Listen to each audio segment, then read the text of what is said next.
Сайн мэцхан хүмүүсттэй үзэж та бүхнийхээ энэ өдрийн амран болон айлтгая. ТV клуб шууд нэвтрүүлэг үзэж та бүхэнд NTV телевизийн нэгдүгээр студиэд хүрэхэд бэлэн боллоо. Тэгэхээр үзэж та бүхэндээ бид Монголын эдийн засгийн форумын өнгөрсөн 2 жилийн хугацаанд авч хэлсэн асуудал хийгээд за энэ жил эдийн засгийн форум 2012 оны 3 дугаар сарын 5-6-ны өдрөд Улаанбаатар хотод зохион байгуулагдах чинь. Тэгэхээр энэ эдийн засгийн 3 дахь чуулган уулзалтаар ямар асуудлуудыг авч хэлцэх юм бэ? Өнөөдөр Монгол улсын хөгжлийн өмнө ямар зүйлүүд тулгымцсан асуудал болоод байгаа юм бэ гэдэг сэдвийн дор 2 өдөр чуулж ярилцдаг ийм эдийн засгийн форум байгаа. Тэгээд эдийн засгийн форумын эргэн тойронд үзэж та бүхэндээ бид бас мэдээлэл хүргэхээр сурал нэвтрүүлгүүдийг та бүхэнд хүргэж байгаамаа. За ингээд энэ удаагийнхаа ТV клуб сурал нэвтрүүлгийн өнөөдрийн бидний ярилцах сэдэв бол өрсөлдөх чадвар, инновац ба ногоон шийдэл нэрээр явагдах юмаа. Ингээд өнөөдрийн нэвтрүүлэгт хүрэлцээрсэн зочдыг эхлээд танилцуулъя. За Монгол Улсын их сургуулийн багш доктор профессор Чулуун хүрэлцээрсэн байгаа. Танд баярлалаа. За эдийн засгийн бодлого өрсөлдөх чадварын судалгааны төвийн захирал Отго Чулуун ирсэн байна. Баярлалаа. За үндэсний үндэсний хөгжил шинтгэл хорооны шинтгэлийн бодлогын газрын дарга Ганбат хүрэлцээрсэн байгаа. За танд баярлалаа. Монголын эдийн засгийн форумын захирал Төр Однаар хүрэлцээрсэн байгаамаа. За ингээд ярилцлагаа эхлэе. Тэгэхээр түрүүн бас нэвтрүүлэг эхлэхэд хэллээ. 3 дугаар сарын 5-6-нд эдийн засгийн форум болно. Тэгэхээр өнгөрсөн эдийн засгийн форумоор өрсөлдөх чадвар ба кластер, инновац гэсэн ийм салбар хуралдаа явагдажсэн. Тэгэхээр энэ салбар хуралдаанаар бас нэлээд манай Монгол улсын эдийн засгийн хөгжлийн чиг хандлагыг олон талаас нь ярилцсан эрдэмтэн мэргэдээс өөрсдийнхээ санаа оноогоо ярилцсан ийм салбар хуралдаан болж исэн. Тэгэхээр энэ жилийн салбар хуралдаанаар энэ инновац хөгжлийн чиг хандлагын талаар ярилцахад аль чиглэл төлөв ярилцах бол энэ талаар их мэдээлэл өгөхгүй юу? За манай телевиз үзэгчид бас сайн санаж байгаа. Бид нар Монголын эдийн засгийн чуулганыг жил болгон ялангуяа хөгжлийн асуудлуудад шийдэл гаргах тэр ямар сорилтууд байгаа, сорилтуудаас илүү ямар шийдлүүд байгаа тэрийг бол бодлогын түвшинд гаргаж ирэх гэж энэ нээлттэй ийм хэлцүүлгүүдийг өргөнүүлж байгаа. Өнгөрсөн онд бол бид нар өрсөлдөх чадварыг онцгойлон авч үзээд тусдаа салбар хуралдаанаар хилцүүлэг хийжсэн.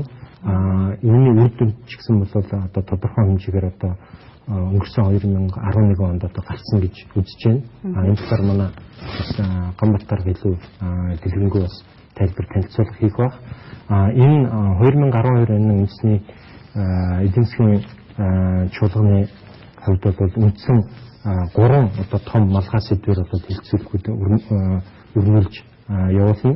Нэгдүгээр эдийн засгийн хөгжил, оролцоотой өсөлт, хоёрдугаар салбар том хуралдаан болохоор нийгмийн бодлого, хүртээмжтэй хөгжил, гурав дахь нь өрсөлдөх чадвар, инновац ба ногоон шийдэл гэдэг.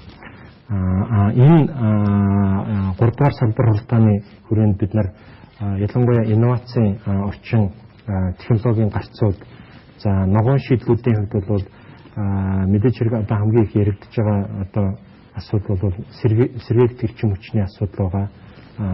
Нүүрсүү салхи мөн Монгол улсын хамгийн том бас тулгараад байгаа асуудлуудын нэг усны менежмент удирдлагын асуудлуудыг бид нар багцуулж хэлцүүлэг өрнүүлэхээр төлөвлөж байгаамаа. Тэгэхээр монголчууд бидний хувьд ер нь телевиз үзэгчдийн хувьд инновац гэдэг бол бас харьцангуй шинэ л 2008 оноос эхэлж энэ инновацийн талаар бид бас ярилж ирсэн. Одоо ингээд хэдэн хоногийн дараа улсын хурлаар инновацийн тухай хууль гарч байна. Тэгэхээр та эхлээд товчхон инновац гэж яг ямар чиглэлд өрсөлдөх чадварыг хангах энэ хүчин зүйл байдаг юм бэ? Яг ямар чиглэлийн мэдлэгийг баримжааг үзэгчид олж авах юм бэ? Талаас та эхлээд товчхон танилцуулах уу?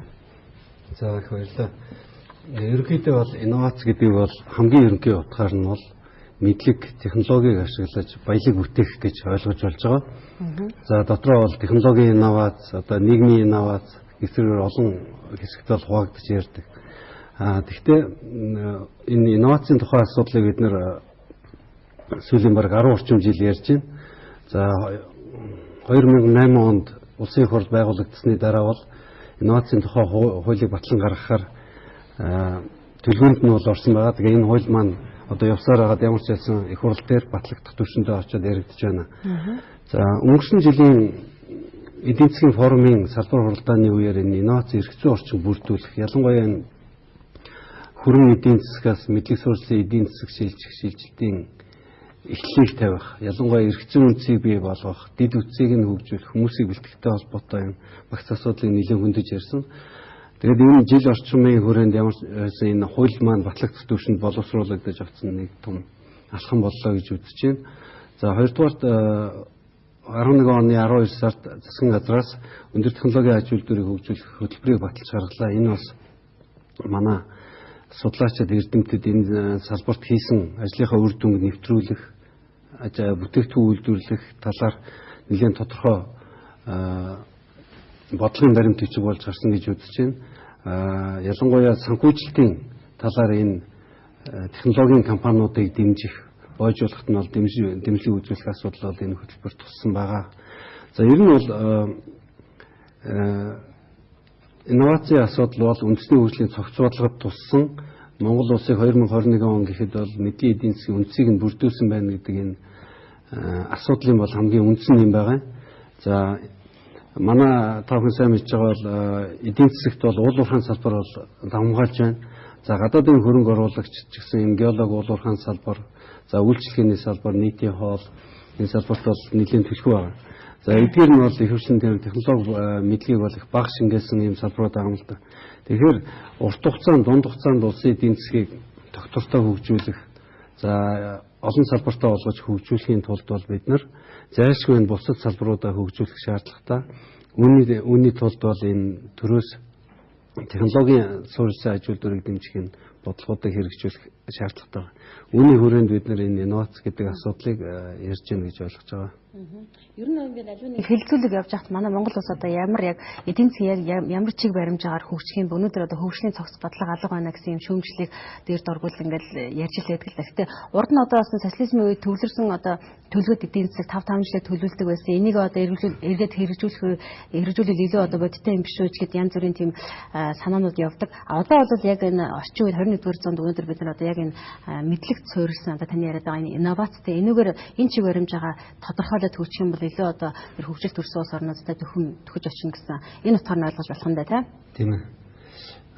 Мэдээж уул уурхайн салбар бол өнөөдөр биднэрт энэ хөгжлийн гарааны капиталыг бий болгох, хөрөнгөлийг үүсгэх энэ салбар байгаа. Энэ учраас бол ойрын жилүүдэд тэгээд дунд хугацаанд бол бид нар энэ салбарыг бол эрчимтэй хөгжүүлж капиталыг бий болгох болно. Гэвч урт хугацаанд ялангуяа 21-р зууны энэ мэдлэгийн технологийн эрчимтэй зуунд Монгол улс технологийн салбаруудыг, мэдлэгийн салбаруудаа хөгжүүлж байж тогтвортой юм хөгжих болцоо бүрдэх юм аа. За ийм учраас дээр дурдсан тэр бодлогын баримт бичгүүд дээр энэ тухай гол үзэл баримтлал стратегиуд нь туссан байгаа. Энийг бол хэрэгжүүлэх ажлыг бол эхлүүлээд явж байгаа гэж ойлгож байна. Тэгэхээр өнгөрсөн одоо эдийн засгийн форумын салбар хуралдаан дээр олон одоо эрдэмтэн судлаач хэлжсэн. Өнөөдөр манай Монгол улс одоо уул уурхайн баялагаараа дэлхийн нийтийн анхаарлын төвд очсон үед бид нар одоо түүхийн эдийн одоо нийлүүлэгч орн байх уу эсвэл одоо энэ мэдлэгт суурилсан тийм тооцоодын эдийн засгт орны чиг баримжаатай одоо цааш хөгжих үү энэ хөгжлөө одоо бид нар тодорхойлох хэрэгтэй гэж ярьжсэн. Тэгээд яг энэ дээр их олон санаанууд оржсэн. Олон салбаруудад одоо бас шинэ санаанууд орж ирсэн. Ер нь аль салбарыг илүү төлхөө одоо энэ чиг баримжаагаар хөгжүүлвэл манайх одоо илүү амжилтанд хүрэх бол та бүхэн гэж бодож байна. За манай салбар хуралдааны нэлээд юу яригдсан л таа сэдв. Гэхдээ энэ жил бол миний хувьд өсч байгаа зүйл бол банк санхүүгийн салбар бол ер нь нэлээд боломжтой. Манай банкуд санхүүгийн салбар маань томроод гаднаас хөрөнгө оруулалт татах ажлын байр бий болох улмаар бусад уул уурхайн бус салбаруудад дэмжих талаар бол нэлээд том боломжтой салбар гэж үзэж байгаа. Өөр нэг салбар бол эрчим хүчний салбар байгаа. Бид нар одоо зөвхөн түүхийн нүүрс олборлоод тэрийг экспортлох биш. Өөрсдөө энэ газар нутаг байгалийн баялагийг ашиглаад эрчим хүч үйлдвэрлээд дотоодынхаа хэрэгцээг хангах улмаар гадагшаа экспортлох бүрэн боломж байгаа. Энэ хоёр сэдвээр нэлээд их хэрэгтэй болов уу гэж бодож байгаа. Одоо манай Монгол улс бас нүүрсний ариун их нөөцтэй дэлхийд тогтоогдсон нөөцөөс дээгүүр орж байгаа тийм. Энэ нөхцөлд манайх бол одоо жишээлбэл 5-7 маань дэлхийд мэдэгдэж байгаа одоо хамгийн том ордуудын нэг. Энэ нүүрснээсээ бид нар одоо нүүрсээ зөвхөн дулаан үйлдвэрлээд, уур үйлдвэрлээд, захлагын үйлдвэрлээд ингээд явах уу эсвэл нүүрсээ боловсруулад шатхуун, янз бүрийн дизель, петрохимийн бүтээгдэхүүнүүд гарах уу гэдэг нэг асуудал байгаа. Хоёрт эрчим хүчнийхээ зөвхөн нүүрснээс эрчим хүч гаргаад авах юм уу эсвэл энэ нар салхины эрчим хүч ашиглаад нар салхины эрчим хүчийг ашиглаад ингээд цахилгаан үйлдвэрлэх юм боломж байгаа. Энэ боломжуудыг ингээд хэрэгжүүлэх гэхээр манай төрд бол яг тийм нэгдсэн ойлголт, бодлого, загвар жоохон хомсдолтой юм шиг харагддаг. Хувийнхын юм хийх гэдэг очиод яам дээр очиод унцдаг. Яамныхан болохоор наад бол чир аюултай юм шүү байжээ гэдэг тийм. Энэ дээр бол ойлголцсон асар том зөрүү байгаа. Ингээд одоо энэ Монгол улс уг нөрслөх чадварыг сайжруулах гэвэл үндснээр л нэг баг болж ажиллах хэрэгтэй байгаа. Гэтэл төр маань хэтэрхий болгоомжтой хувийн маань хэтэрхий одоо ингээд хууль эрх зүйн орчноос төрүүлээ явцдаг. Ингээр бол юм сонирхолтой хэлцүүлэх гарах болов гэсэн хүлээлт байна. Яг энэ тал дээр бол мэдлэг тэгээ дээрс нь тооцоо нарийжсэн мэдээлэл тутамг байдгаас болж байна уу? Ямар хүчин зүйл вэ? Ер нь бол хувийн секторт бол сайн боловсон хүчин бол хангалтгүй байгаа. Манай хувийн хвшлийнхэн бид нар ийм хиймээр төрийнхэн дэмжээдэг өгч гэдэг. Гэтэл яг нэг тийм нарийн техник эдийн засгийн үндэслэл хийчих хүн бол хувийн хвшлийнх бас алгал байгаа. Улсны шалга байгаа. Тэгээд нэг нарийн судалгаа хийхээр манайх ч одоо нэг юм манай Монголын соёлд нэг тийм судалгаанд хөрөнгө зарцуулдаг юм алгалтай. Ямдуудын төсвийг хараад тахад бас нэг судалгаа хийлгээд хувийнхнаас ч гэдэг юм судалгаа хийлгээд ингээ үеийн сонсох тийм тогтолцоо ер нь муутай. Тэгсэн мөртлөө нэг гадны том компаниуд нэг судалгаа хийгээд өгсөн байдаг. Ямар шалгуураар зарлалцсан, яагаад үр дүн гарсан гэдэг нь тийм ил тод биш, нээлттэй бас байдаг. Тэгээ сэргийд эрчим хүчний салбарт бол Герман улс гэдэг юм уу том одоо энэ амжилт олсон улсуудын туршлагаас авч болох юм да тий. Тэгээд сэргийд эрчим хүчний хувьд бол манайд бол сүүлийн үед хувийн компаниуд одоо жишээ нь Newcom Group өөртөө зам цахилгаан станц байгуулсан байгаа. Байгууллагад эхэлсэн байгаа. Энэ бол цаашаа явах бах. Тэр хүмүүст ингээд уулзаад ярьж байхад биднэрт одоо ингээд өчнөө өндөр өртгөөр хөрөнгө оруулалт хийгээд эрчим хүч үйлдвэрлэхэд жоохон илүү өндөр үнээр худалдаад авч болдгоо юм уу гэсэн иймэрхүү өсөлт бол тавьдаг. Тий. Тэгэхээр төр бол өөрөө шийдэх хэрэгтэй л дээ. Одоо байгаа энэ хямд төсвөр эрчим хүчнийхээ энэ үйлдвэрлэлийг ингээд аваад явах уу, жил болгон дотоос өгдөг эсвэл зоригтойгоо хөрөнгө оруулалт хаяад урт хугацаанд энэ тогтвортой эрчим хүч хэрэглэх үү гэдэг бол одоо шийдэх хэрэгтэй байна. Тэгэхмэчлээ одоо сэргийгдэх эрчим хүч гэдэг юм эсвэл технологийн гарц энэ нэг ногоон байгаль усны менежмент гэдэг ингээд бүх салбарт л энэ инновацтэй энэ өрсөлдөх чадварын энэ бодлого одоо дутагдaltaй. Ер нь энийг бол заашгүй одоо хэрэгжүүлэх шаардлагатай байдал нь харж байна л. Тэгэхээр чулуун докторийн хувьд бол түрүүн бас ярьсанд орохоос өмнө ярьж ирсэн. Энэ талаар бас нэлээд хүмүүс одоо мэдлэг мэдээлэл өгөх талаар бас лекц уншиж байгаа гэдэг чинь. Тэгэхээр яг таны одоо уншиж байгаа энэ лекцэн дээр хүмүүс хэр зэрэг идэвхтэй оролцож байна нь ойлгох те энэ хүлээж авах чадвар ямар байна вэ? Төрцгийн хэмжээнд дээр ер нь бол судалгаа шинжилгээний ажилтч тэр. За би эхлээд юу одоо нөгөөдөр уншиж байгаа лекцийн товч санаа танилцуулж Монгол Улсын сургуулийн дугуй зааланд 3 өдрийн 3 цагаас би бас яг энэ сэдвийн хүрээнд лекц уншиж байгаа. Энэ бол сэдв нь бол тогтвортой хөгжил өөрчлөлт чадвар, ногоон шийдлүүд ба инновац гэдэг энэ чиглэлүүдийг хамарсан лекц уншиж байгаа. Тэгээ энэ дээр бол юуны нэгдүгürt бол энэ тогтвортой хөгжлийн тухай арай өргөн өрөөтэй өнцгөөс нь ярих гэж байгаа. Тэгээ тогтвортой хөгжлийн тухай ярихаар зэрэг ер нь бол нөгөө эдийн засаг, нийгэм, байгаль орчин гурван цогцоор навчилж ярьж байгаа. Тэгээд одоо энэ жил бол Рио нэмэх нь 20 гэсэн тогтвортой хөгжлийн анх тунхаснаас хойш 20 жилийн дараах уулзалт болох гэж байгаа. Тэгээд энэ хоёр асуудал дээр гол нь төвлөрч ярилцсан. Энэ бол ядуурлыг бууруулах болон тогтвортой хөгжлийн хүрээнд ногоон эдийн засгийн тухай асуудлын нэг нь бол тэгэхээр зөвхөн ногоон шийдлийн тухай асуудал бас их яг цаг олсон асуудал байгаа. Нөгөөх нь бол засаглалын тухай асуудал ярина. За ер нь бол ингээд маш сайхан зүйлүүдийг бид ингээд ярьж байна.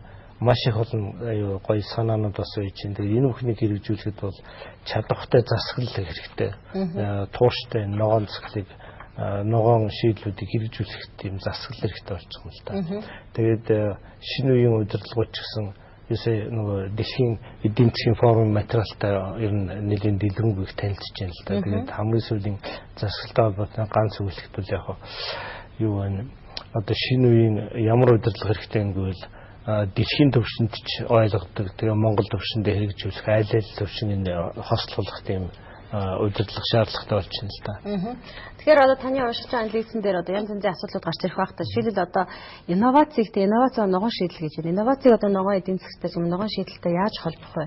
Таны наривчилж байгаа. За энэ дээр бол ер нь бол би бол энэ Монголын тухайд бол холбогдолтой зүйлүүдийг бол гадаад орнуудын жишээнүүдийг ер нь хөгжлийн загварууд ямар загварууд байж болох вэ? Жишээлбэл Норвеги, Швед, Швейцар ч юм уу эсвэл Хятад, Солонгос, Японд жишээл ямар жишээнүүдийг өөрийн нүдээр харж байгаа гэх мэтчлэн тэрнээс жишээ олгож ингээд танилцуулаад бас хамгийн гол миний зорилго бол бас ярьцлага өрнүүлэх зорилготой. За нэг ганц хоёрхон жишээнүүдийг хэлэхэд бол ер нь бол одоо жишээлбэл яг бодиттой ганц нэг юм хэлэхэд бол бид нар Багнуурт бол оюутны хотхон байгууллага ярьчлаа шүү дээ. Тэгээд бол тэр оюутны хотхныг ногоон хот маягийн шийдлэр байгуулах асуудлыг бас дэвшүүлж ярьцлага өрнүүлмээр санагдаж байгаа юм л та. Тэгээд энэ дээр бол юуны сэргийлэх эрчимчийг айлхаарыг хөргөө ашиглах тэгээд ер нь ногоон технологиг тэнд маш их туршсан ногоон кампустай тийм магадгүй энэ бас манай Монгол улсын хөгжлийн энэ тэргуунд шийдвэрлэх ёстой асуудал гэж болох. Өнөөдөр бид нар маш аюултай нөхцөлд амьдарч байна тийм ногоон эдийн засгийг хөгжүүлэх ногоон шийдэлтэй тэр бүх шийдлийг бий болгохын тулд тэр хууль эрх зүйн өвчтөж тэр бүх юм одоо боловсронгой болгоод суурийн тавиад өгчих юм бол энэ бол цаашаа хөгжих бас боломжтой гэж байна. Тийшээ Аз номхонлод болсон Рио нэмэх хоригсон юуны ЮНЕСКО нэгдсэн байгууллагын боловсрол шинжилгээ ухаан соёлын байгууллага болон дэлхийн шинжилгээ ухааны байгууллагын хамтарсан хурал дээр би нэг хурал дээр ихтгэл тавьжсэн л да. Бас ярилцлага өрнүүлсэн байлаа ихтгэл тавьжсэн. Тэрэн дотор бол миний нэг хэлсэн санаа бол ер нь хөгжсөн орнуудаас